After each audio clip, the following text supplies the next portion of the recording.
Assalamualaikum warahmatullahi wabarakatuh. Halo sahabat HGA, saya Dr. Laili Andita, spesialis kedokteran jiwa, psikiater di Rumah Sakit Hasanagraha Alfia.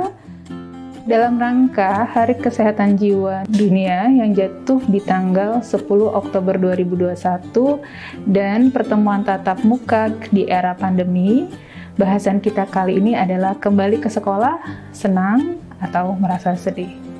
Baik, untuk mengenai pembelajaran tahap muka di era pandemi, pastinya akan menimbulkan rasa bahagia karena sudah 1,5 tahun anak-anak sekolah offline, tapi juga selain bahagia pasti ada rasa sedih, ada rasa was-was, dan ada rasa takut.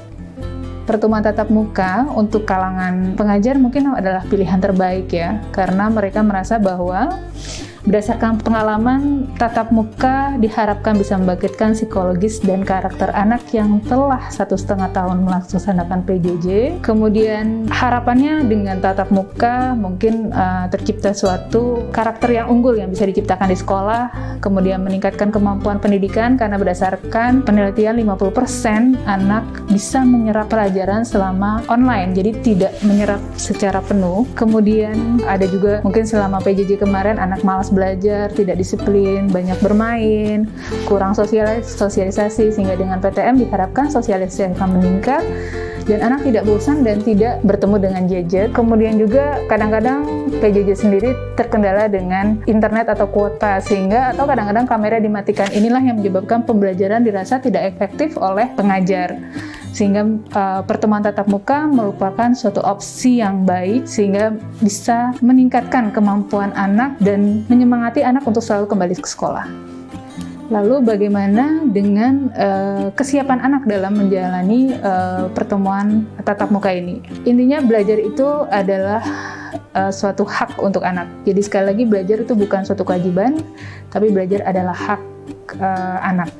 Sehingga dalam menemani belajar pun, baik itu PTM ataupun dalam online, tekanan-tekanan yang terlalu besar ini harus dihindari. Terbukti 13% anak yang belajar PJJ mengalami depresi, mungkin disebabkan oleh tekanan dari orang tua ataupun tekanan dari guru yang harus menuntaskan kurikulum.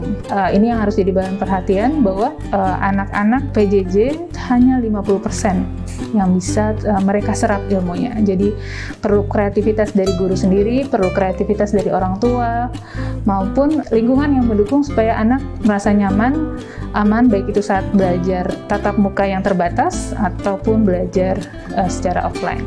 Psikologis anak dalam belajar baik secara offline ataupun secara PTM terbatas tetap harus dijaga.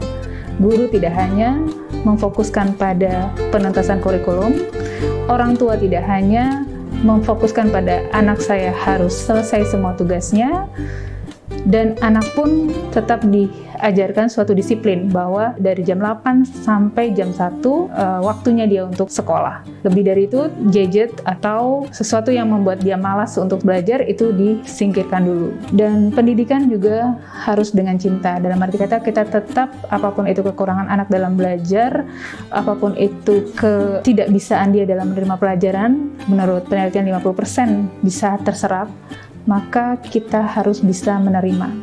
Karena pendidikan itu menjadi nyaman jika kita mengajarkannya dengan cinta. Jika anak Anda mengalami tekanan dalam mengikuti PTM atau sekolah jarak jauh, jangan ragu untuk mengkonsultasikannya kepada tenaga profesional. Rumah Sakit HGA sudah memiliki berbagai macam pemeriksaan untuk mendeteksi gangguan pada anak, remaja, dan dewasa. Sekian dari saya, semoga dapat bermanfaat. Salam sehat jiwa dan raga. Assalamualaikum warahmatullahi wabarakatuh.